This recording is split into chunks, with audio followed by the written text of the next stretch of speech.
Hai cu bitul, Jadorule, să te aud ce ai de zis. Băi, Salame, ce coaiele mele te-a deranjat că 2 sau 3 piese de ale tale am cântat. Știu care e problema ta, mâncam ai coaiele pe pâine, ți-e frică să nu fac mai mulți bani decât tine. Bă, ești prost, mâncami ai telemeaua de unde nu bate soarele. Tu crezi că stai mai bine decât mine cu buzunarele. Stai cu minte care salam bani să mi mai ajungă de acum încă 1000 de ani. Mă cac pe banii tăi și pe fața ta aia de bivol. Dați-aș cu mânzul pe la curs să mă acuz de tentativă de viol. Ai ieșit pe TikTok să te iei de mine. Dar când te-a înjurat Costeluș, te-ai ascuns în cușca la câine. Hai, vezi de treabă, nu te privește scandalul. Apropo, ai venit aici cu căruța, vezi că ți-a fugit calul, ai tupeu tu. Să-mi cânți mie melodiile cu vocea aia ta de sperii și găinile. Salame, cu tot respectul să îți trag la muie, că alt drogat mai mare decât tine nu e. Dacă vreodată rămâi fără coca și n-ai niciun gram măcar, îți dau eu pula mea să o tragi pe nas cu muștar.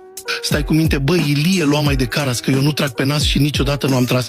Și de ce vorbești așa, mâncami ai din pulă jumări? Ești cumva ofticat, că am mai